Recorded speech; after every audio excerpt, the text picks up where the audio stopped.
하나님 말씀 봉독합니다. 오늘 우리에게 주시는 하나님 말씀은 열왕기하 20장 12절에서 15절까지의 말씀입니다. 구약성경 열왕기하 20장 12절에서 15절까지의 말씀 제가 봉독합니다. 그때에 발라단의 아들 바빌로니아의 무로닥 발라단 왕이 히스기야가 병들었다는 소식을 듣고 친서와 예물을 히스기야에게 보내왔다. 히스기야는 그들을 반가이 맞아들이고 보물 창고에 있는 은과 금과 향유와 무기고와 창고 안에 있는 모든 것을 그들에게 다 보여주었다. 히스기야는 그들에게 궁궐과 나라 안에 있는 것을 하나도 빠짐없이 모두 다 보여주었다. 그때 이사야 예언자가 히스기야에게 와서 물었다. 이 사람들이 무슨 말을 하였습니까? 이 사람들은 어디에서 온 사람들입니까? 히스기야가 대답하였다. 그들은 먼 나라 바빌로니아에서 온 사람들입니다. 이사야가 또 물었다. 그들이 임금님의 궁궐에서 무엇을 보았습니까? 히스기야가 대답하였다. 그들은 나의 궁궐 안에 있는 모든 것을 보았고 나의 창고 안에 있는 것도 그들이 못 본 것은 하나도 없습니다. 아멘. 하나님의 말씀입니다. 네, 자리에 앉으시겠습니다. 네.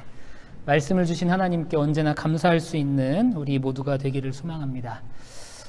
지난주까지 우리가 마가복음의 말씀, 신약성경 마가복음의 말씀을 거의 1년간 11월까지 계속해서 말씀을 나눴습니다. 그래서 마가복음 말씀을 끝나서 오늘 어떤 말씀을 전해야 될까 고민하다가 지체 없이 생각나는 게 하나 있었어요. 그게 뭐였냐면 구약성경의 말씀을 전해야겠다. 여러분들이 거의 11개월 동안 신약성경의 말씀을 들었으니 건강한 신앙을 위해서는, 건강한 말씀 선포를 위해서는 구약의 말씀을 전해야겠다. 그런 생각이 들었고요. 그리고 구약의 말씀 중에 어떤 말씀을 전해야 될까 고민하다가 오늘의 말씀이 저에게 좀 마음에 와닿아서 함께 좀 나누려고 합니다. 오늘은 순간의 실수가 라는 제목으로 함께 말씀을 나누는데 부제는 히스기야의 실수입니다. 히스기야의 실수. 이런 제목으로 함께 말씀 나눌 때 여러분들 큰 은혜의 시간이 되기를 바라고요. 그리고 오늘은 이 설교 시간이지만 성경에 대한 이야기를 좀 더 예전보다 좀 비중 있게 다루려고 합니다. 그래서 성경의 좀 이야기, 배경들을 여러분들과 함께 좀 스토리로 좀 이야기를 나누면서 은혜를 좀 나누도록 하겠습니다. 제가 몇 해 전에 부목사로 이제 한국에서 사역을 할 때 운전을 하고 가다가 사고를 낸 적이 있어요. 교회의 이제 교회 선교사님들에게 이제 선물을 보내기 위해서 차에다가 선물을 가득 싣고 이제 우체국을 가고 있었는데 마음이 급해서 한 블럭을 더 가서 이제 유턴을 해서 와서 우체국으로 들어가야 되는데 마음이 급해서 그냥 가기 전에 유턴하면 안 되는 데서 그냥 이렇게 유턴을 한 거예요. 빨간불일 때 차가 안 오는 것 같아서 유턴을 딱 했는데 차를 돌리자마자 뒤에서 쿵 소리가 나는 겁니다. 이게 무슨 소리야 우선 딱 봤는데 쿵 소리가 남과 동시에 이 오토바이 그 헬멧이 막 나뒹구는 거예요. 그래서 그걸 보는 순간 뭐가 잘못됐구나. 그래서 차를 딱 멈춰두고 딱 이제 문을 열고 봤더니 제가 유턴을 할 때 반대편 이쪽 차선에서는 좌회전 차선이었던 거예요. 그래서 이제 오토바이가 아무런 신호 받아서 그냥 이렇게 온 거죠. 그러니까 신호 받아서 오는 중간에 제가 그냥 불법으로 유턴을 하니까 피하지 못하고 제 차 뒤에서 오토바이가 받은 겁니다. 그래서 오토바이 운전자가 땅에 이렇게 넘어지고 헬멧이 벗겨지고 그렇게 됐어요. 제 실수죠. 사실은 뭐 10초, 20초만 더 가서 몇백 미터만 더 가서 유턴하면 아무 문제 없는 건데 그냥 급한 마음에 그냥 신호 위반을 했고 또 신호 위반과 함께 그게 이제 법규상 중앙선을 침범한 게 돼요. 왜냐하면 유턴하면 안 되는 데서 중앙선을 넘은 거니까. 그래서 그때 그게 이제 한국에서는 그게 10대 뭐 중과실 뭐 교통법규 위반 이런 거 해갖고요. 모든 책임이 저에게 있는 거예요. 뭐 보험회사 처리를 해도 뭐 보험 처리를 하면 뭐 5대 5네, 뭐 7대 3이네, 8대 2네 그런 게 있는데 그 과실에 대해서는 뭐 그냥 다 제 책임이었습니다. 정말 다행인 것은 그 음식을 배달하는 오토바이였는데 다행히 이분이 헬멧을 쓰고 계셔서 많이 다치지는 않으셨어요. 많이 다치지는 않으셨습니다. 정말 다행이었죠. 그렇지만 저는 이 일로 인해서 운전면허가 정지됐었고요. 100일 동안 100일 동안 운전면허가 정지되었고 벌금도 나왔었습니다. 이게 어떻게 되는지 모르겠지만 벌금 낸 게 만약에 전과로 남는다면 저는 불행하게도 전과자인 거예요. 그런 실수를 범했던 기억이 있어요. 누구나 다 실수를 하며 살죠. 여러분들도 실수를 아마 경험하면서 그렇게 사실 겁니다. 내가 의도한 바와는 너무나 다르게 순간의 실수, 정말 순간의 실수, 찰나의 그 순간에 내가 저지른 실수 때문에 어려움과 고난을 겪기도 합니다. 그냥 그 실수가 그냥 실수로 넘어가는 경우도 있지만 저처럼 그 순간의 실수 때문에 형벌을 받고, 이 형벌이죠, 일종의 벌금을 냈으니까. 그리고 제가 책임을 져야 되는, 어떤 큰 책임을 져야 되는 그런 상황에 처할 때가 있다는 거죠. 오늘 본문에 나오는 이 히스기야 왕이 바로 이런 경우의 사람입니다. 순간의 실수, 정말 찰나의 순간에 실수했는데 그 실수가 너무나 큰 책임으로 돌아오게 되는 것을 경험했던 사람, 바로 그 사람이 바로 히스기야 왕이었어요. 여러분, 히스기야 왕은 우리가 잘 알고 있는 선한 왕이죠. 이스라엘 역사 가운데 성경에 나와 있는 왕은요, 크게 보면 두 부류의 왕으로 나뉘어요. 다윗의 반열에 오른 자냐, 다윗을 따라서 선한 신앙과 선한 양심을 가지고 정치했던 왕이냐, 아니면 죄를 지은, 또 죄악 가운데 자기 욕심을 채우던 악한 왕이냐로 나뉩니다. 히스기야는 대표적인 선왕이에요. 이스라엘 역사 가운데 훌륭한 왕으로 그렇게 알려진 선왕입니다. 성경에는 다윗과 비견될 만큼 다윗의 반열에 오른 인물이라고 그렇게 이 히스기야 왕을 평가하기도 해요. 그런데 그런 히스기야 왕에게도 그의 인생 가운데 몇 가지의 실수가 있었다는 거예요. 히스기야 왕이 집권했던 시기에 이스라엘, 남유다의 왕이었는데, 이 히스기야 왕이 집권했던 이 시대는 국제적으로 굉장히 복잡했던 시대입니다. 유다를 둘러싼 강대국들이 늘 이 남유다를 침공하려고 늘 그렇게 이렇게 군침을 흘리던 그런 시대였어요. 주변에 있는 아주 여러분들이 세계사적으로도 잘 알고 있는 강한 나라들이 주변에 있었습니다. 애굽, 성경에는 애굽이라고 표현되어 있는 이집트가 있었고요. 그리고 아시리아라고 표현된, 우리가 세계사에서는 아시리아라고 배우는 아수르라는 두 강대국이 힘을 이렇게 겨루고 있던, 그 힘을 겨루던 장소가 어디였냐면 바로 남유다였다라는 거예요. 남유다를 사이에 두고 이 두 강대국이 힘을 겨루고 있었습니다. 그리고 조금 멀리서는 바벨론, 성경에는 바벨론이라고 나오고 세계사에는 바벨로니아라고 나오는 그 나라가 지금 꾸물꾸물 자기 힘을 키우고 있던 그런 시대였어요. 그리고 이 히스기야 시대에는 어느 나라에게 조공을 바쳤냐면 아수르에게 조공을 바치던 그런 시대였습니다. 그러니까는 남쪽에는 애굽이라는, 이집트라는 아주 강대한 나라가 있었는데 북쪽의 아수르에게 조공을 바치고 있었다는 거죠. 굉장히 불안한 그런 국제적인 정서였죠.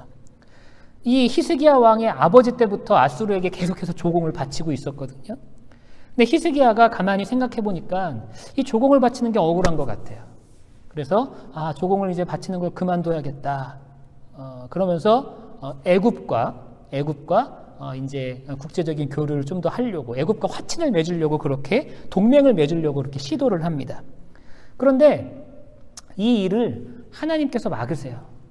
이사야 선지자가 히스기야에게 와서 애굽과 친하게 지내는 것, 애굽과 이렇게 동맹을 맺는 것을 하나님이 기뻐하시지 않는다고 그렇게 이야기를 해줍니다. 그게 하나님의 메시지였어요. 그러니까 이사야가 이 메시지를 전하기 위해서 어떻게 하냐면 옷을 다 벗고 3년을 백성들에게 자기의 수치로 이렇게 보이면서 메시지를 전해요. 그러니까 그게 왜 그러냐면 애굽과 교류를 맺게 되고 애굽과 동맹을 맺으면 이렇게 치욕스러움을 경험하게 될 것이다라는 것을 이 이사야 선지자가 자기 몸으로 보여줍니다. 그러면서 하나님의 메시지를 강력하게 전달을 해요. 사실 이사야가 이렇게 자신의 어떤 수치를 다 보이면서까지 그 메시지를 전했던 이유가 뭐냐면 사실 이 유대 나라, 이스라엘이라는 나라는요, 어려울 때 누구를 의지해야 되는 나라냐면 하나님을 의지해야 되는 나라예요. 하나님의 백성이니까. 그런데 이 히스기야가 애굽을 의지하려고 하고 자꾸만 주변에 있는 강대국들과 손을 잡으려고 하니까 이것에 대한 이사야가 강력한 메시지를 보낸 겁니다. 사실 여러분, 이사야가 이 정도까지 하나님의 메시지를 강력하게 전했다면 이 히스기야가 그 말에 순종해야 되는데 큰 실수를 범하게 돼요. 아수르에게 바치던 조공을 끊어버리고요, 애굽과 화친을 맺기 시작합니다. 애굽과 동맹을 맺어가는 거예요. 여러분, 그렇지 않아도 이 아수르는 남유다를 멸망시키려고, 남유다를 식민지화하려고 이 맨날 허시탐탐 기회를 노리고 있었는데 이 일로 인해서 아수르가 남유다를 침공하게 됩니다. 아주 거리를 제공한 거죠. 침략의 거리를 제공한 거예요. 그러면서 이 아수르의 공격을 받는데요, 이 남유다가 제대로 방어를 못해요. 그래서 예루살렘을 제외한 모든 지역을 아수르에게 점령당합니다. 그러니까 여러분, 예루살렘이 수도거든요. 수도가 점령당하면 그 나라가 점령당하는 거잖아요. 그렇죠? 당시에 이 고대 사회 전쟁에서는 수도를 점령하면 그 나라를 점령하는 거예요. 수도만 남아있어요. 예루살렘밖에 남아있지 않았습니다. 나라의 멸망이 코앞에 다가온 거예요. 그때 아수르의 랍사게라는 장군이 예루살렘이 보이는 높은 성에 올라가서 이 하나님, 여호와 하나님을 조롱하기 시작합니다. 쉽게 말하면 우리들이 섬기는 신이 더 강하기 때문에 너희들이 섬기는 여호와라는 하나님은 너희를 지켜주지 못할 거라고, 그렇게 여호와 하나님을 조롱하기 시작해요. 여러분, 국가의 위기 가운데 수도만 남아있는 상황에서 게다가 하나님이 조롱당하고 있어요. 이런 상황에서 히스기야가 드디어 하나님을 의지하기 시작합니다. 좀 더 빨리 하나님을 의지하고 좀 더 빨리 하나님을 찾았으면 좋았을 텐데 이런 상황에서 하나님께 간절히 기도하기 시작해요. 성경에 보면 자기 옷을 찢으면서 기도했다고 그렇게 기록되어 있는데, 조롱당하시는 하나님에 대해서 참을 수가 없어서 하나님께 간절히 기도합니다. 그랬을 때 하나님이 히스기야의 기도를 들으시고 하나님이 역사하시죠. 성경에 보면 18만 5천 명이나 되는 이 아수르의 주력 부대가 하루 만에 전멸하게 됩니다. 하나님이 하나님의 사자를 보내셔서 치신 거죠. 그래서 이 일이 이 아수르에게는요, 굉장히 큰 타격으로 다가왔어요. 여러분, 18만 5천 명이라는 대군을 잃었으니까. 그래서 이 일로 인해서 이후에 아수르는 점점 나라가 쇠락하게 되고요, 결국에는 역사의 저편으로 이렇게 물러가게 되죠. 여러분, 이렇게 큰 승리, 신앙의 승리를 이 히스기야가 맛보게 됩니다. 그 나라도 다시 되찾고, 앞으로 이 히스기야가 탄탄대로를 걸어가면 좋은데 히스기야에게 또 한 가지 청천벽력과 같은 소식이 찾아와요. 그게 뭐냐면 죽을 날이 얼마 남지 않았다는 소식을 듣게 됩니다. 그래서 히스기야가 자기가 곧 죽는다는 어떤 그런 이사야의 이야기를 듣고 나서 하나님께 간절히 기도해요. 하나님, 저 좀 살려주십시오. 사실 이 사람이 죽고 사는 것이 다 하나님께 달려있는데 히스기야는 간절하게 하나님께 기도합니다. 그랬을 때 하나님께서 히스기야의 기도를 다시 한번 들으시죠. 그래서 15년 더 생명을 연장시켜 주겠다고 그렇게 기도의 응답을 이사야를 통해서 그렇게 주십니다. 여러분, 아수르라는 큰 나라와의 전쟁에서 큰 승리를 거뒀고, 그리고 병들었다가 나았다, 그런 소식들이 이제 주변 나라에 퍼져나가기 시작한 거예요. 저 남유다의 히스기야 왕이 이런 일이 있었더라, 그런 소문들이 퍼져나가기 시작한 겁니다. 그래서 그런 소문을 듣고 바벨로니아의 왕이 이 히스기야에게 이 칭송의 편지, 그러니까 히스기야를 높이는 그런 칭송의 편지와 예물과 그리고 자신의 어떤 사자들을 보내서 이 히스기야 왕을 접견하게 합니다. 그러니까 바벨론은 그때 당시만 해도 이제 신흥 세력이었던 거예요. 신흥 세력에서 그래도 역사적으로 쭉 올라오는 이 신흥 세력 그 나라에서 자기에게 어떤 그런 이런 칭송의 편지와 막 예물을 막 이렇게 보내니까 또 왕의 메시지를 막 이렇게 받으니까 히스기야가 순간 우쭐한 겁니다. 그래서 또 한 번 여기서 히스기야가 실수를 하게 돼요. 실수를 하게 되는데 그게 뭐냐면 이 바벨론의 왕의 사자들에게 자기의 왕궁을 다 보여줍니다. 내가 금이 얼만큼 있고 은이 얼만큼 있고 그리고 우리나라의 무기는 얼만큼 있고 이런 것들을요 그냥 다 보여주는 거예요. 오늘의 본문이 바로 그 장면이에요. 바벨로니아의 그 사신들이 이 히스기야 왕을 칭송하거든요. 그랬을 때 우쭐해서 모든 이 이스라엘 남유다의 모든 보물들, 모든 무기들 이런 것들을 다 보여주면서 자랑하는 그런 장면. 그런데 이 이사야가 그 모든 것들을 알게 되죠. 그러면서 이사야가 물어봅니다. 왕이여 이들이 누굽니까? 그러니까 히스기야가 바벨로니아에서 온 사람들이에요. 얘기를 하죠. 이 사람들에게 도대체 뭘 보여줬습니까? 그랬을 때 히스기야가 뭐라고 합니까? 오늘 뭐 성경 말씀에는 좀 길게 기록되어 있는데 쉽게 말하면 저 다 보여줬어요 라고 얘기한 거예요. 이 사람들이 못 본 게 없습니다. 다 보여줬습니다. 그랬을 때 이사야가 뭐라고 말하냐면 왕이여 왕의 실수로 인해서 당신의 모든 보물들이 바벨론으로 옮겨갈 겁니다. 그렇게 예언을 합니다. 여러분 실제로 이후에 남유다가 어느 나라에게 멸망하는지 아세요? 바벨론에게 멸망당해요. 여러분 바벨론에게 멸망당하면서 군사적으로 이렇게 침범을 당하는데 이때 바벨로니아의 사신들이 와서 예루살렘의 모든 구조를 파악했잖아요. 예루살렘의 군사적인 규모가 어떻게 되는지, 그들의 어떤 보물, 그들의 재력이 어떻게 되는지 다 파악하고 간 거예요. 나중에 바벨론이 이 남유다를 침공할 때 그때 갖고 있었던 정보가 너무 유용하게 쓰였다는 거죠. 그러니까 히스기야가 이렇게 순간의 실수로 인해서 이후에 큰 책임을 지게 되는 그런 실수를 범하게 된 거죠. 여러분 히스기야가 왜 실수했을까요? 히스기야가 왜 실수했을까요? 히스기야는요 순간적으로 교만해졌기 때문에 실수한 거예요. 순간의 교만으로 인해서 큰 실수를 범하게 된 것입니다. 히스기야가 언제 순간적으로 교만해졌을까요? 히스기야가 하나님의 은혜를 잃어버렸을 때, 하나님의 은혜를 잊어버렸을 때 그가 교만해졌고 실수하게 되었음을 여러분들이 기억하셔야 됩니다. 여러분 우리가 늘 하나님의 은혜를 기억하며 살아야 돼요. 히스기야가 기억해야 했던 하나님의 은혜가 무엇입니까? 전쟁에서 승리하게 하시고 말도 안 되는 방법으로 아수르의 18만 5천 명의 대군을 이기게 하시고 그리고 자신의 병을 낫게 하셔서 15년이나 생명을 연장케 하신 그 하나님의 은혜, 여러분 히스기야는 절대 그걸 잊지 말고 살았어야 되는데 자신을 칭송하는 그 바벨로니아의 사자들 앞에서 자기에게 주는 그 너무나 아름다운 선물들 앞에서 그 하나님의 은혜를 잊어버렸다는 거예요.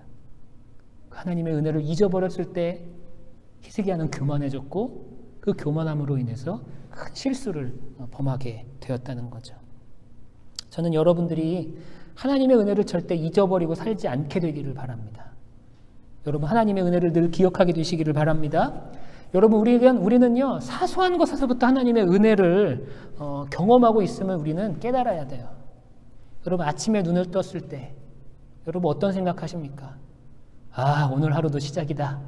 아 진짜 빨리 밤이 왔으면 좋겠다. 이런 마음으로 시작하십니까? 그게 아니라 우리가 아침에 눈을 떴을 때도 눈을 뜨게 하신 하나님께 감사하는 그 하나님의 은혜를 기억하는, 내가 숨을 쉴 수 있다는 것도 감사하고 물을 마실 수 있다는 것도 감사하고 내가 음식을 먹을 수 있다는 것도 감사하고 공부하고 내가 일할 수 있는 직장이 있다는 것도 감사하고 그것이 모든 것이 다 하나님의 은혜임을 우리가 기억하며 살아가야 한다는 거죠. 제가 아는 한 선배 목사님 중에 혹시 여러분들 아시는지 모르겠어요. 예전에 몇 년 전에 한국에서 트로트 찬양을 부르는 목사님이 좀 이렇게 유명해진 적이 있어요. 구자욱 목사님이라고. 혹시 예전에 지금의 트로트가 막 뜨기 전에 트로트 막 오디션에도 나오고 막 그랬었거든요. 트로트 찬양을 부르는 목사님이었는데 그 목사님이 부르는 찬양 가사 중에 그런 가사가 있습니다. 밥 한 술을 떠도 주를 위하여 물 한 잔을 마셔도 주를 위하여.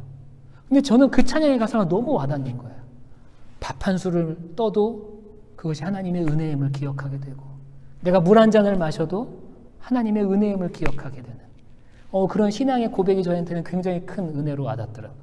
여러분들 어떠십니까? 여러분들 밥 한 술을 떠도 하나님의 은혜를 기억하십니까? 물 한 모금을 마셔도 그것이 하나님의 은혜라고 생각하십니까? 사실 우리는 하나님의 은혜를 기억하기보다는 불평불만할 때가 더 많죠. 우리가 은혜라고 생각할 때는 하나님이 나에게 이 정도 해주셔야 은혜가 아닐까. 우리는 그런 기준을 좀 갖고 있지 않아요? 그렇죠? 여기 학생들 많은데 학생들 뭐 이렇게 좀 장학금도 좀 나오고, 그렇죠? 좋은 성적도 나오고, 나에게 좀 뭐가 잘 되는 것 같을 때 막 하나님의 은혜에 막 감사하게 되고 그렇잖아요. 그런데 반면 내가 생각했던 것보다 장학금도 안 나오고, 나는 분명히 공부 열심히 했는데 교수님이 무슨 잘못을 했는지 나에게 학점도 제대로 안 주고, 원서를 낼 때마다, 인턴 원서 내는 데마다 떨어지고, 그럴 때 여러분들 하나님의 은혜를 생각하십니까? 불평불만하죠. 하나님 저에게 왜 이런 시련을 주십니까? 이렇게 불평불만하지 않아요? 여러분, 우리는요 늘 하나님의 은혜를 경험하고 있다는 사실 여러분들이 꼭 기억하셔야 돼요. 내 삶 가운데 내 삶이 어떻게 진행되고 내 삶이 어떻게 디자인되느냐, 그것 이전에 우리는 이미 하나님으로부터 놀라운 은혜를 경험하고 있는 사람들입니다. 그 은혜가 뭐예요? 우리는 구원받은 자들이에요. 여러분, 우리가 구원받았다라는 그 사실보다 더 큰 은혜가 세상에 어디 있습니까? 여러분들이 좋은 학점을 받고 좋은 직장에 취업하고 여러분들이 원하는 거 이 세상에서 다 이루었다고 생각해 보세요. 그런데 여러분 다 이루었는데 여러분이 구원받지 못한다면 그게 무슨 소용이 있습니까? 우리에게 있어서 가장 큰 은혜는요, 십자가로 말미암은 구원입니다. 우리는 이미 그것을 받은 사람들이에요. 우리가 더 하나님께 불평불만할 이유가 없어요. 하나님께 무언가를 간구해야 될 이유가 없어요. 우리는 이미 구원받은 사람들이니까. 그리고 우리는 그 구원받은 은혜로 말미암아 언제나 기뻐할 수 있다는 거죠. 그 하나님의 은혜, 그 하나님의 은혜를 여러분들이 꼭 기억하게 되시기를 소망합니다. 얼마 전에 제가 페이스북을 잘 안 하는데, 얼마 전에 이 페이스북을 통해서 제가 고등학교 때 아주 친했던 동창이랑 연락이 됐어요. 그 친구도 이제 목회자인데 서로 이렇게 연락을 주고받으면서 어떻게 목회하고 있는지 뭐 이제 얘기도 하고, 또 당연히 또 이제 고등학교 시절의 친구니까 할 얘기들이 많잖아요. 막 그때 우리 그러지 않았냐 막 이러면서 막 그런 얘기도 좀 하고, 그때 이제 얘기하면서 선생님들에 대한 얘기를 하게 됐어요. 우리 그때 우리 선생님, 담임 선생님이셨던 분이 어느 학교에 계신다더라. 우리 학생 중임이었던 선생님이 어느 학교 교장 선생님으로 가셨다더라. 막 이제 막 서로 이런 이야기도 좀 예전 추억에 잠겨서 그런 이야기를 했습니다. 그러다가 이제 그 친구와 같이 얘기하다가 생각나는 한 선생님이 계셔요. 누구냐면 제가 고3 때 그 우리 학년을 담당하시던 학년 주임 선생님이 계세요. 그 선생님이 저희 반 담임 선생님은 아니셨는데 그분이 저한테 참 지대한 영향을 끼치신 분입니다. 저는 학창시절에 저는 조금 특이한 학생이었어요. 굳이 저를 표현하자면 저는 조용한 문제아였어요. 조용한 문제아. 저는 모범생으로 분류되기는 조금 애매했고요. 그렇다고 학교에서 좀 불량 학생으로 분류하기도 조금 애매했던 그런 학생이었습니다. 아주 막 열심히 공부하진 않았거든요. 아주 열심히 공부하진 않았는데, 또 친하게 지내는 친구들은 또 다 학교에서 불량 학생으로 또 이렇게 찍혔던 그런 친구들이랑 또 저는 또 친하게 지냈거든요. 근데 성적은 또 이상하게 아주 최상위권은 아니었는데 또 공부한 것보다는 또 성적이 좀 잘 나오니까 선생님들이 볼 때 얘는 도대체 뭔가 이제 이런 학생이 저였어요. 예전에 혹시 어느 영화에 보면 너는 뭐 건달이냐 아니냐 하면서 건달 아니면 넌 반달이냐 막 이런 얘기도 하거든요. 제가 그런 학생이었어요. 불량 학생으로 얘기하기는 조금 성적이 애매하고, 그렇다고 모범생이라고 표현하기는 좀 애매한 그런 학생. 제가 1학년, 2학년을 그렇게 고등학교 시절을 보냈습니다. 애매하게. 그냥 간신히 공부 어느 정도 하면서 친구들이랑도 놀 건 다 놀고 그렇게 보냈는데, 고3 때 그 학년주임 선생님이 저를 면담을 하시고 저에게 좋은 말씀 많이 해주시고 그러면서 제가 그분을 통해서 좀 새롭게 마음을 얻게 되었어요. 그래서 고등학교 3학년 때는 진짜 열심히 공부했습니다. 진짜 열심히 공부했어요. 그래서 제 인생에 있어서 참 고마운 분 중에 한 분이 바로 그분인데 제가 친구와 함께 이야기를 나누다 보니까 내가 그렇게 고마운 분들이 많은데 그 고마운 분들의 은혜를 참 잊고 살았구나 그런 생각을 하게 되더라고요. 여러분 인생 살면서 고마운 분들 많잖아요. 우리는 그 고마운 분들의 은혜도 잊어버리고 살 때가 많고 심지어는 나를 구원해 주신 그 하나님의 은혜조차도 우리가 잊어버리고 살 때가 많다는 거죠. 저는 여러분들이 다시 한번 말씀드리지만 하나님의 은혜를 늘 기억하고 잊어버리지 않고 살아가게 되시기를 소망합니다. 네, 그렇게 될 때 우리가 교만해지지 않고요. 그렇게 될 때 우리가 실수하지 않아요. 여러분들이 꼭 하나님의 은혜를 기억하시기를 소망합니다. 그리고 이 히스기야의 스토리를 통해서 우리가 알 수 있는 또 다른 사실은 하나님의 은혜를 자랑하는 것은 절대 교만이 아니라는 것을 알게 돼요.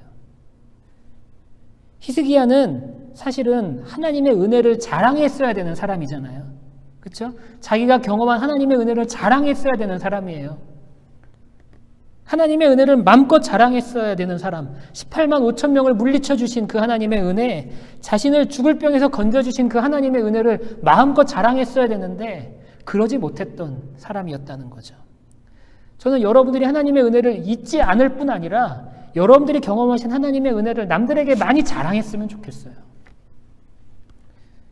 여러분 스스로 자랑하지 말고, 여러분들을 자랑하지 말고, 나를 자랑하지 말고 하나님의 은혜를 자랑하며 사시기를 바랍니다. 여러분 그걸 우리가 간증이라고 하거든요. 간증. 간증이란 말 들어보셨나요? 간증. 간증은요, 내가 받은 하나님의 은혜를 남들에게 전하는 거예요. 나는 이런 은혜를 경험했습니다라고 전하는 거예요. 간증. 근데 우리가 간증하다 보면 좀 가끔은 불편함을 느낄 때가 있죠. 왜냐하면 간증을 통해서 하나님의 은혜를 자랑하는 게 아니라 간증을 통해서 나를 자랑하는 사람들이 꽤 있습니다. 우리가 그걸 헷갈리면 안 돼요. 나를 자랑하는 것이 아니라, 은혜 받은 나를 자랑하는 것이 아니라 은혜 주신 하나님을 자랑하는 것, 그게 바로 간증입니다. 저는 여러분들의 은혜 주신 하나님을 늘 간증하고 자랑할 수 있는 삶을 살게 되시기를 바랍니다. 우리 스스로를 보면은 사실은 자랑할 거 없죠. 우리처럼 부족한 사람은 어디 있습니까? 나를 자랑할 사람은 없어요. 우리는 그렇게 마음가짐을 가지고 살아가야 합니다. 하지만 부족한 나를 자녀 삼아주시고 나를 구원해주시고 나를 지금까지 인도하신 그 하나님의 은혜는 너무나 크고 놀랍죠. 우리가 자랑해야 될 것은 바로 그 하나님의 은혜인 줄 믿습니다. 여러분들의 인생의 주인이 내가 되지 않길 바라요. 내 인생의 주인이 난데 나는 나를 자랑하며 살겠다, 그런 인생이 아니라 내 인생의 주인이 하나님이시기에 나는 하나님을 자랑하며 삽니다. 그런 인생을 살게 되는 여러분들 다 되시기를 간절히 소망합니다. 저와 친한 목사가 한 명 있어요. 한국에서 지금 목회하고 있는데, 저는 뭐 이제 신학교를 나왔으니까 제 친구는 거의 다 목사들입니다. 한국에서 정말 열심히 목회하고 있는 친구예요. 그 친구는요, 신학교 때부터 좀 달랐어요. 그러니까 너무 모든 걸 잘하던 친구입니다. 그래서 우리 동기들끼리 이렇게 모여서 얘기하면, 야, 쟤는 진짜, 우리들 그때 당시에 어린 마음에 쟤는 진짜 목회 잘할 것 같다. 학교에서 주최하는 설교대회에 나가도 늘 상위권, 우승, 준우승 맨날 그래요. 여러분 신학교 가면 설교대회라는 게 있습니다. 그럼 들어보셨는지 모르겠어요. 설교대회를 해요. 그러면 신학교 교수님들이 이제 체크를 하시거든요. 다 이렇게 해서 마치 뭐 오디션 보는 것처럼. 그러면 그 교수님들 앞에서 설교해도요, 얼마나 잘하는지 몰라요. 예. 보통은 고학년들이 우승하고 그러는데 이 친구는 뭐 한 1, 2학년 때부터 설교 잘하기로 유명했던 그런 친구예요. 성격도 좋아요. 어디 가나 그냥 부침성 있게 잘 지내고, 게다가 운동도 잘합니다. 얼마나 잘하는지 몰라요. 그 정도 되면 공부라도 좀 못해야 되는데 공부도 잘해요. 예. 그래서 학교에서 거의 매해 성적 장학금을 받고, 예. 그랬던 친구. 그래서 친구들끼리 모이면, 야, 쟤는 진짜 목회 잘하겠다. 늘 그렇게 생각하던 친구가 있습니다. 그 친구가 전도사 시절에도요, 서울에서 전도사 하면서 쉽게 말하면 이름을 날렸어요. 교회 학교 맡아서 막 그 교회 학교가 막 엄청나게 부흥하고 그러면서 전도사 시절부터 벌써 막 여기저기 강서로 막 불려다니고 막 화려하게 쉽게 말하면 목회에 데뷔했던 딱 그렇게 데뷔했던 친구입니다. 그 친구가 이제 안산에다가 교회를 개척했거든요. 우리끼리는 뭐라 그러냐면 안산에 조만간 대형 교회 하나 생기겠다. 저렇게 실력 있는 친구가 목회하니 뭐 금방 교회는 부흥하겠다. 우리끼리 그렇게 했는데 한 1년, 2년 지나도 아무런 소식이 없어요.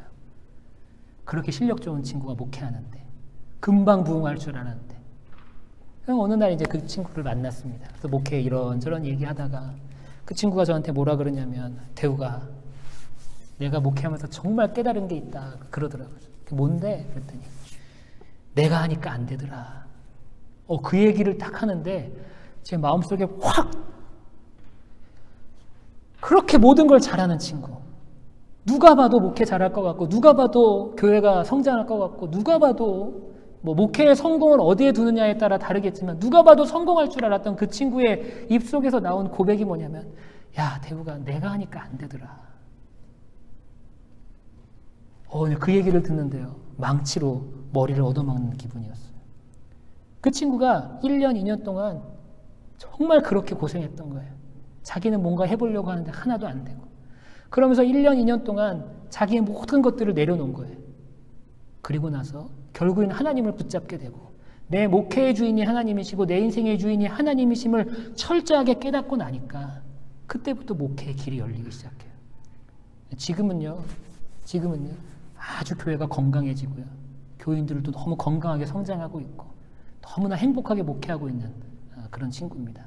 그런데 목회 초기에 자기를 내려놓지 못했을 때 목회의 주인이 하나님이 아니라 목회의 주인이 자기가 되었을 때 인생의 주인이 하나님이 아니라 인생의 주인이 자기가 되었을 때는요 아무것도 하지 못했던 그런 것들을 고백하는 친구 목사의 고백을 들었습니다. 여러분 인생의 주인은요 내 인생의 주인은 내가 아니라 하나님이세요. 여러분들의 인생의 주인을 하나님으로 삼게 되시기를 바랍니다. 여러분들이 그 하나님의 은혜 내 인생의 주인 되시는 그 하나님의 은혜를 늘 기억하고 그 하나님의 은혜만을 늘 전하고 자랑할 수 있는 그런 삶이 되어야 합니다. 우리 한국에서 미국으로 유학 올 정도면 아마 여러분들 한국 내에서도 아마 뭐 이렇게 열심히 공부하는 그렇죠? 그리고 아무튼 뭐 한국 내에서 인정받는 그런 학생들이었을 거예요. 그렇지만 그게 다가 아닙니다.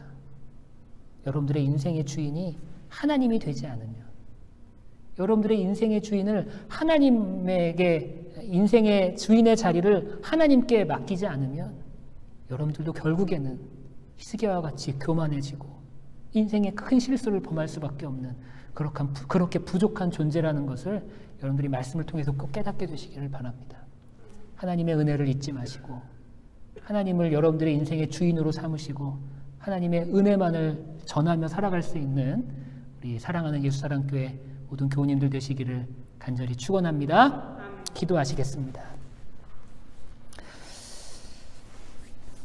내 인생의 주인 되신 하나님을 찬양하고 또 하나님을 경배하고 하나님을 예배합니다.